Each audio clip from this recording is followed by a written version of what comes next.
All right, the Knicks, on the other hand of this little arrangement, got crushed by the Lakers last night as Carmelo isoed his way to 26 points, then deflected his own set of questions about whether or not all the trade rumors were affecting the rest of his team.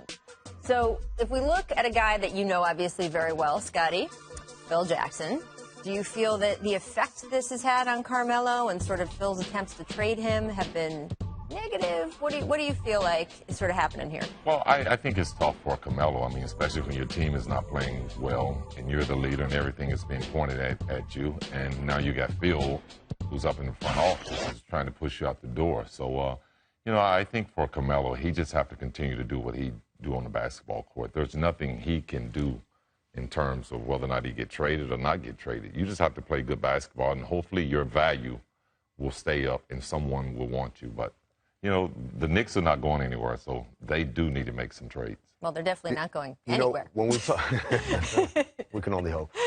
When we talk about the New York media market, how tough it is for athletes to come in there and flourish and not get caught up in all this stuff because of people like Frank Isola, by the way. Carmelo has handled it as well as any athlete in recent it's kind of been New York tremendous history. how much he's kept He his doesn't lose composure. his temper. He doesn't go off on people. He doesn't go, even as he's getting, people are throwing darts at him from inside the organization. He kept his cool. He takes a high road every single time. I salute Carmelo. Like Scotty said, all he can do is go out there and play the way he plays, and he has no control other than that no trade clause, which, by the way, is a lot of control. That absolutely is. Our own Ian Begley tweeted this from the practice facility today. So Phil was there. He was talking to Jeff Hornacek. He did not apparently address any of the players or any of the media. Oh, of course not. Scotty, what do you think of the way Phil has handled all this? Well, I think it's been tough. I think that he's been tough, or it's been tough? I think it's been tough on the players because I think he makes a lot of decisions away from the players, and it's unfair because a lot of his things that he say to the public is more of a stab at his players. And if you want to get the best out of those players, then you have to be on their side at some point. And I don't feel like Phil has been fair, especially to Carmelo, who's the guy that's leading the team. Go ahead. I just want to know, did you ever experience that with Phil? Yeah, me and Phil had some ups and downs for sure. So you've seen this movie before. That's part of the business. And, as a player, you're competitive and you want to do things on the court. But as a manager, who Phil is now, he sees things a different way. So as a player, you can just only play. He has a right to lead however way he wants to lead. But my thing is, when you do say those things and you are making those comments, it's unfair to say, hey, by the way, I know I put y'all in a bad situation. Jeff, Melo, y'all handle the media part. I'm going to sit back here and chill and never, like the idea that he never has to answer to any of these rumors or any of these kind of this stuff that's swirling around the team, but everybody else does. I think that's the unfair part. He makes $12 million a year. It is unconscionable that he can't stand there and answer tough questions about a situation he created. Right. Well, we will see how that develops because, trust me, it's going to continue over the next couple of weeks. Meanwhile, another team in that mess, the Eastern Conference, the Celtics are just 2.5 games back of the Cavs. Isaiah Thomas is the second leading scorer in the league, and he is annoyed, quite frankly, at people who think he needs more help. Take a listen to him yesterday with our own Michael Smith and Jamel Hill.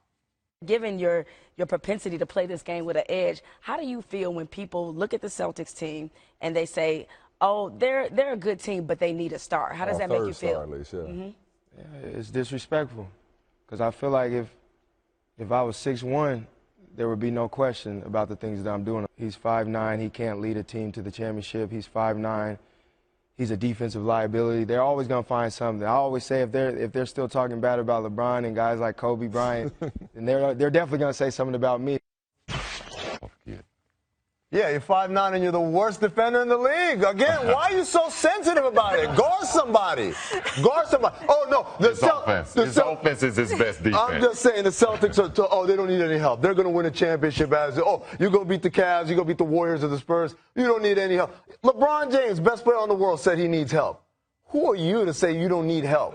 You think that team's a championship team? I understand being a defense mechanism, being a little defensive. He's probably had to sort of fight off that impression. Why? Because he's 5'9"? Yes. If he was 6'1", he wouldn't have to do that all the time? Is that what you're saying? Okay. Exactly. I mean, he's a small guy, so he loves challenges. He's always been picked on. So I understand what he's saying in terms of he don't need help because he loves the challenge. He loves the fact that everybody see him as a small player and he can't get it done, he gets it done. I hope he loves the part of where he sits at home on the couch and watches the finals like the rest of us. I hope he loves that part. You people over 6 feet do not understand what it is like on the side of the fence of us people under 6 feet. That is all I have to say. We have to take a quick break, but very much under 6 feet. The jump is just getting started. After all, it is time to ask. Like it's a loss. Like, I don't overdo it. You lose a game. We're 31-21. I swear to everybody, the sky's not falling. You know, maybe for you it is, but for us, no, but we're just looking at the season. Welcome back to The Jump. I'm Rachel Nichols, joined by Amin and Scottie Pippen, and that was Doc Rivers after the Clippers lost to the Pelicans and fell out down to 5th place in the West. Amin, do you agree with Doc Rivers? Is the sky actually falling? It's not falling, but it looks like it's coming down. Like it's not falling, but it's coming at a slow pace. You see some cracks in the ceiling, little plasters falling on Scottie over there. We started the year talking about the Clippers could be the second best team in the conference. They could give the Warriors a run. Then it was, maybe third. All right, maybe fourth. Now they don't have home court advantage. Pretty soon you're going to start messing around with the Portlands of the world and all that. But, Scottie, they don't have Chris Paul right now. I mean, you got to take that into account. Yeah, I think this season for the Clippers has been a little bit of a setback compared to where they were a year ago. I thought that they were the team that could really challenge the Warriors. And now the Warriors have gotten better. It seemed like the Clippers have gotten a little worse. But it's, again, like Doc said, the sky's not falling. The clouds are a little low. But to be honest with you, basketball season is just now getting started. So I think you're going to see the coaches tighten the bolts up a little bit. We're on E1. That's how I know basketball season starts. There you know. We're not on 2 anymore. Back on ESPN. Let's move on to Scottie's former team. We saw Bulls assistant coach Randy Brown speaking out on Saturday to the Chicago Tribune amidst allegations he's been spying on players in the Bulls locker room and tattling back to management. Will you let me get through the sentence, please? This is what Randy had to say. I work my ass off for Fred Hoiberg and the Bulls. I treat all my players the same, from D. Wade all the way down to Denzel Valentine. Why you got to be the last example? Valentine, that's sad. For me to be portrayed as being a snitch really doesn't sit well with me. It is not part of who I am. And, Scottie, you played with Randy Brown on the championship team. What is your take here? Randy's a great guy. I don't see him as a snitch. He's a guy that's been with the organization for a long time. And, yes, there are things that you have to report back to your bosses. But it's not being a snitch. It's doing your job. And for me, it's about the team. They need to get better. It's not about anything being taken outside the locker room from Randy Brown or whatever. It's about what are you guys going to do to make it better. And that's why you're looking at Randy Brown as a snitch, is because you're not winning games. Well then. Every team has somebody who is the go-between, right? I have the ear of the players, but I'm still technically management or coaching or whatever. And usually that guys confide in him, and he's got the ability to say, look, the guys aren't really feeling this, or kind of has the pulse of the locker room. When I hear these comments, I don't think, oh, Randy Brown out there snitching, like, with the phone through the blinds. I think to myself, this is a team that's so fractured, the trust is so broken that everybody looks suspicious. You don't know who friend or foe is. And again, that speaks to the whole thing. From the very beginning, I was telling y'all in July, what the Bulls are doing is not going to end in success because you're putting all of these chemicals together that don't mix the right way. But they won last night. Everything's fine. My fault. Everything's fine. They won a game. Yeah. It's all right, guys. False alarm. My point is, I think I read one of the writers was saying it's a checkerboard season. I thought that was a great description of the Bulls right now, that, you don't know, this team goes on 3-game runs, and then they go on losing streaks, and then they're tearing each other apart, and then everything's great. I'm just waiting for them to declare themselves. I don't feel like we got that yet. So. I don't know. I hear some music. Oh! Hear some music? Scottie, you don't know about this, Scottie. He's going to learn. I'm so glad, Scottie, you could be here for our favorite soap opera, As the Kings Turn. Yeah. The star of our show, Boogie Cousins, he pushes a Chicago assistant coach. I like to put bowling. Yeah, exactly. During last night's Bulls-King game, that earned him his 15th tech of the season. And then, in our latest dramatic plot twist, he picks up his 16th tech for arguing a call with 1 second left in the game. And as we discussed on this show yesterday, NBA rules say that once you hit 16 techs, you are automatically suspended for a game. In this case, didn't even last a day. Game against Boston, and then suspended for a game for every other tech after that. So this is serious. Now, here's one more storyline relevant to our overall plot.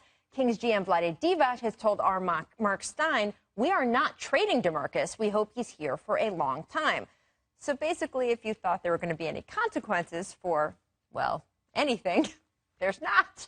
I mean, are the Kings just giving Boogie a free pass at this point? I mean, he's had it for 7 years. I don't know why this is the one that gives him a free pass. I know, but this was maybe the big question. Were they finally going to trade him before this February deadline? Vlade comes out before the game, says absolutely not, or we're not going to trade him, and then all of a sudden he now kind of goes. I think that's a sign that he's going to trade him. Oh, that's you do?